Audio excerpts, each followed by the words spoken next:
Di dalam WDK 1 ini kita sudah belajar tiga hal penting yang perlu kita ikuti bertahap. Bagian penting pertama adalah mengenai wawasan dunia dan wawasan dunia Kristen. Lalu dilanjutkan dengan topik pengertian tentang siapakah Allah yang kita sembah, mengenal Allah Tritunggal, naturnya, atributnya, ketetapannya yang berkaitan langsung dengan diri kita, kehidupan orang percaya dalam konteks kekinian. Tujuannya supaya kita punya basic wawasan dunia yang tepat dan punya arah agar kita ketika berhadapan dengan dunia, dengan orang-orang di sekitar kita, kita mempunyai fondasi yang kuat dan kita bisa merespon dengan tepat berkaitan dengan yang namanya mengenal diri sendiri, mengenal manusia, mengenal siapakah kita, diri secara pribadi maupun komunitas di tengah-tengah makhluk lain, di tengah-tengah dunia ini. Siapakah manusia? Tujuannya agar kita menyadari bahwa kita itu unik, kita itu spesial, kita itu punya tanggung jawab, kita itu adalah pribadi yang diberikan hidup dan kehidupan di bumi. Jadi kita belajar tentang diri itu penting. Kalau kita membaca berbagai pengetahuan secara keilmuan, baik keilmuan dalam bidang sains, ya, mungkin kedokteran, mungkin biologi, kimia dan sebagainya, kita akan mengetahui secara fisik, secara mental keberadaan kita. Begitu juga kalau kita belajar tentang manusia secara humaniora. Bagaimana kemanusiaan kita dan siapakah kita pada diri kita maupun komunitas, atau secara ilmu sosial, psikologisnya, ekonominya, perilakunya, itu kita pelajari. Secara bahasa kita juga belajar. Mengapa ada perbedaan bahasa, ada rumpun bahasa, termasuk juga kesenian, seni rupa, seni pahat, seni suara, dan yang lainnya. Kita belajar kompleksitas daripada keberadaan kita. Manfaatnya agar kita menghargai diri kita, menghargai orang lain, dan bertanggung jawab dengan apa yang Tuhan berikan kepada kita. Sehingga kita belajar setahap demi setahap.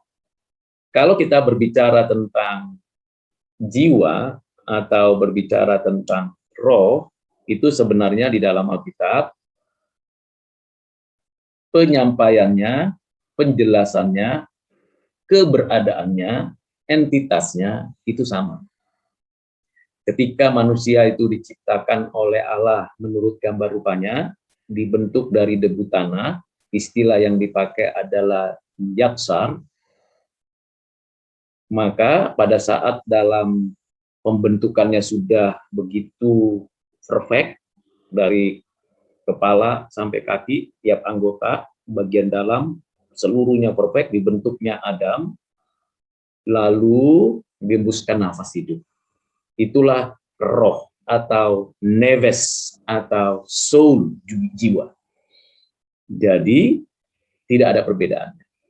Hanya ketika berkaitan dengan kesatuan tubuh dan roh, ada banyak orang memberikan pengertian bahwa itu adalah jiwa. Ekspresi tubuh yang digerakkan oleh roh yang tertangkap indrawi kita dan tersimpan dalam pikiran kita dalam satu kesatuan, kita bisa sebut itu bagian penjelasannya tentang jiwa. Tapi jiwa itu spiritual. Jiwa itu non materi yang sifatnya kekal, sama. Jadi kalau kata jiwa dan roh itu tidak dua unsur, tetapi itu sama. Jadi seperti kita memberikan nama kepada sebuah entitas yang menyebutnya dengan nama lain, jiwa atau roh. Sama seperti kita punya tubuh. Kita punya tubuh, itu kita bisa bilang badan, tubuh, jasmani, dan di tiap-tiap tubuh itu punya elemen-elemen, kategori-kategori. Sama dengan roh, di dalam pengertiannya, di dalam perjanjian lama maupun perjanjian baru, terkadang kita membaca itu adalah jiwa, pikiran, hati, itu dalam unsur spiritual atau rohani. Demikian juga tubuh, tapi tidak terpisahkan. Jadi tidak ada perbedaan antara roh dan jiwa. Namanya juga itu bergantian, jadi bukan begini, oh itu jiwa, oh itu roh, tidak. Karena hanya dua unsur pada diri manusia, yaitu tubuh, fisik, materi, dan roh atau jiwa, yang kadang-kadang dipanggil disebut juga pikiran, kadang-kadang disebut juga kehendak, kadang-kadang disebut juga afeksi, perasaan, emosi, mewakili di dalamnya mewujudkan pribadi. Jadi seperti itu. Jadi bukan ada 3 unsur, tapi hanya ada 2 unsur. Kalau ada yang mengatakan 3 unsur, trikotomi, biasanya dipengaruhi oleh pemikiran Gerika atau Yunani, trikotomi, yaitu ada tubuh, ada jiwa, ada roh. Tapi Alkitab berbeda, bukan trikotomi. Tapi juga ada yang berpendapat mistis, bahwa tubuh dan jiwa itu tidak dipisahkan. Tidak ada perbedaan unsur. Satu, kalau mati fisik, maka jiwanya juga mati. Atau jiwanya mati, maka fisiknya juga mati. Itu seperti mempersamakan manusia dengan hewan. Kalau tubuhnya hewan itu disembelih, dipotong, maka pada saat itu dia habis lenyap. Tidak demikian manusia. Pandangan bahwa itu menjadi satu kesatuan yang tidak terpisahkan, itu menggambarkan satu sama lain, maka itu pandangan monisme yang tidak tepat. Alkitab menggambarkan 2 unsur yang berbeda dan 2 unsur yang ada pada diri manusia. Ketika terpisah, maka menimbulkan yang disebut dengan kematian. Dan pada waktunya, pada hari kebangkitan, kita manusia punya yang namanya tubuh juga. Baik bagi orang percaya maupun tidak orang percaya, ada tubuh mulia dan tubuh binasa. Itu nanti pada waktu kedatangan Kristus pada hari kebangkitan. Tidak ada jiwa yang menjadi bagian ketiga dari unsur, karena jiwa dan tubuh sekali lagi, jiwa dan roh itu sama. Lalu bagaimana kita memahami 2 unsur ini di dalam diri kita? Karena kita bisa bandingkan kalau malaikat tidak punya tubuh material, binatang punya tubuh material. Tapi binatang tidak punya roh atau jiwa, malaikat tidak punya tubuh material seperti kita. Nah, ini perbedaannya. Kita itu unik, spesial, kompleks. Kira-kira begitu dulu pendapat atau penjelasan saya mengenai perbedaan itu. Ya, di dalam 1 Tesalonika itu, kalau kita membacanya, itu dalam konteks, hanya ayat itu saja, bukan? Hanya ayat itu saja yang menggambarkan itu. Selebihnya ayat lain tidak. Itu untuk menunjukkan tadi ekspresi bagi masyarakat atau jemaat Tesalonika. Jadi itu untuk menekankan pentingnya spiritualitas.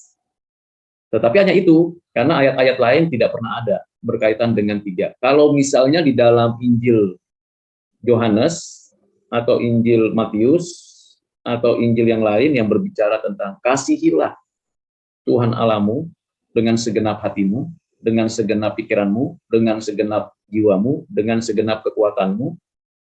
Kalau kita baca itu berarti ada 4 unsur kan? Apakah 4 unsur, 3 unsur, atau 2 unsur? Alkitab secara konsisten memberikan penegasan itu adalah hanya 2 unsur. Yang ekspresinya beda. Jadi kasihlah Tuhan Allahmu dengan segenap hatimu, dengan segenap jiwamu, dengan segenap akal budimu, dengan segenap kekuatanmu. Nah, hati, jiwa, ya kan, kekuatan, pikiran. Nah, itu gimana? Apakah pikiran itu berbeda dengan hati? Apakah hati itu berpisah dengan jiwa? Tidak demikian. Itu kan ekspresi, menggambarkan seperti mengajar sebagai penekanan. Nah, seringkali itu menjadi alasan adanya pandangan trikotomi, 3 unsur. Kita juga tidak menerima pemikiran dualisme antara tubuh dan roh yang satu itu adalah jahat dan yang satu itu adalah baik. Tidak demikian. Alkitab memberikan kepada kita jawaban bahwa materi pun diciptakan Tuhan itu baik. Di dalam pandangan Greka ada yang memisahkan bahwa materi itu jahat, termasuk tubuh itu jahat karena tubuh itu materi. Maka materi itu akan baik kalau diisi oleh yang rohani. Karena rohani itu, roh itu baik. Tetapi menjadi perjuangan seumur hidup bahwa orang itu punya materi dan punya roh yang bercampur. Sehingga membuat manusia kesusahan. Alkitab menjawab tidak. Baik tubuh maupun roh atau jiwa itu baik adanya. Kita saja yang merusak diri kita. Kita saja yang membuat tubuh kita itu rusak. Bukan Tuhan. Merokok, minum minuman keras berlebihan, ya pada saat perjamuan kudus mungkin kita minum anggur, tapi itu kan sedikit sekali, sloki gitu ya. Merokok, minum minuman keras, obat-obatan terlarang, menyiksa diri nonton atau main game sampai berlarut-larut malam, waktu tidur jadi bukan waktu tidur, waktu berkuliah jadi waktu main game, gitu. Itu menyiksa tubuh, padahal tubuh bernilai. Sama, roh itu kan punya dalamnya pikiran. Ketika suruh baca buku malah baca yang lain, cerita yang lain.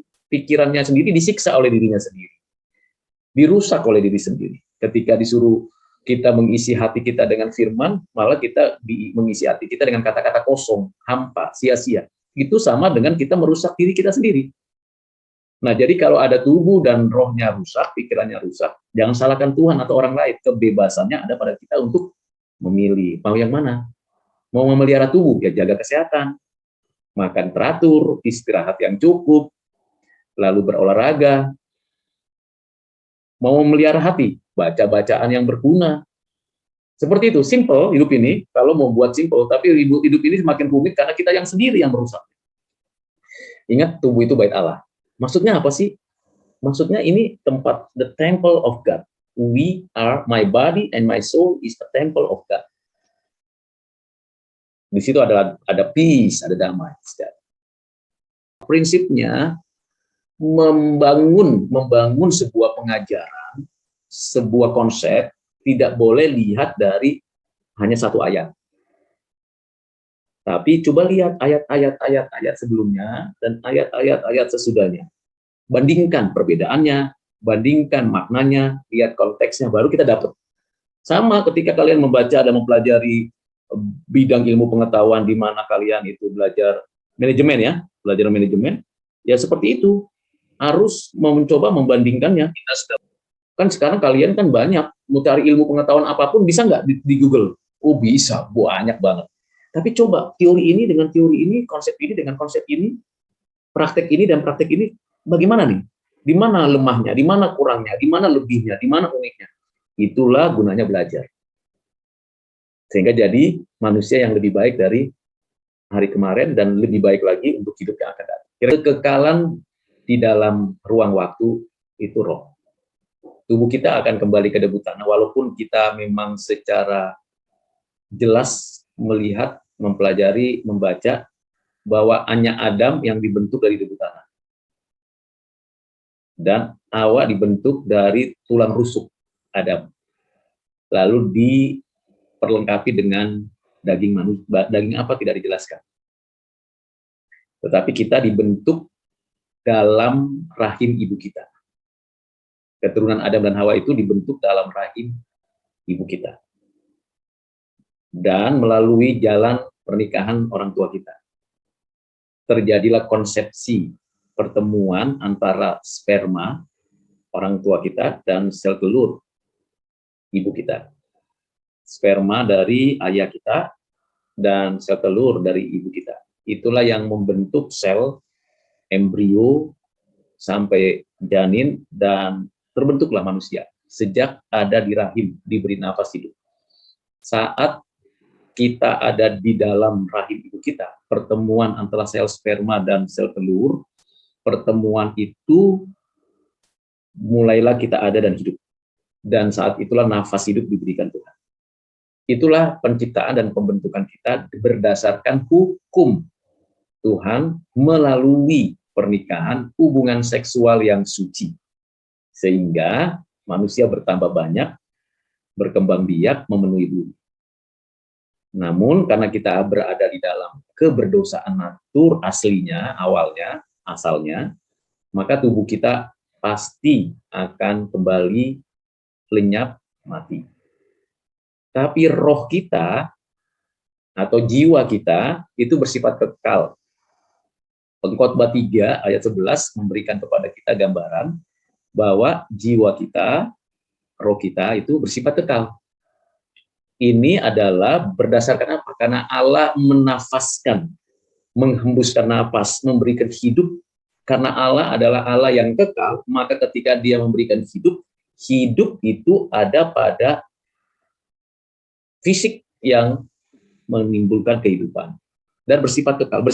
Kekalnya Allah ada pada dirinya, kekalnya roh kita diciptakan, diberikan. Jadi roh kita tidak mengalami kematian. Artinya tidak lenyap, tidak musnah. Nanti akan menghadapi fakta setelah kematian, yaitu menerima hidup kekal atau penghukuman kekal di api neraka bersama setan, roh-roh jahat, dan orang-orang durhaka. Itu pasti. Betapa kasihannya manusia, umurnya sudah singkat di bumi ini begitu rapuh, sudah tercemar dosa, lalu matinya, di akhir hidupnya next level, next life, justru dia juga akan mengalami penyiksaan seumur hidup karena kejahatannya. Bukan karena Tuhan tidak baik, tapi karena dia jahat pada dirinya dan kepada Tuhan. Akhirnya dia hidup di dalam penghukuman. Selama-lamanya. Kalau 70 tahun, 80 tahun, 120 tahun itu singkat, bayangkan, bandingkan selama-lamanya. Nggak ada hope lagi, nggak ada lagi yang bisa membuat atau mengubah status. Nah, ini perlu dikasih tahu fakta ini. Ini fakta.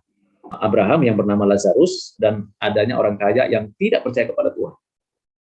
Apa yang terjadi? Ya selamanya dia di tempat penyiksaan penghukuman. Nah, kita harus kenal diri kita. Dan kalau kita bisa dapat menikmati hidup yang kekal, itu anugerah, bukan usaha kita. Ya, kalau ada orang saya akan berbuat baik, perbuatan baik kita tidak pernah mengubah fakta kita orang berdosa. Saya ulangi, perbuatan baik kita tidak pernah mengubah fakta kita orang berdosa. Anugerah Tuhanlah yang mengubah kita menjadi orang yang dibenarkan berdasarkan ketetapan.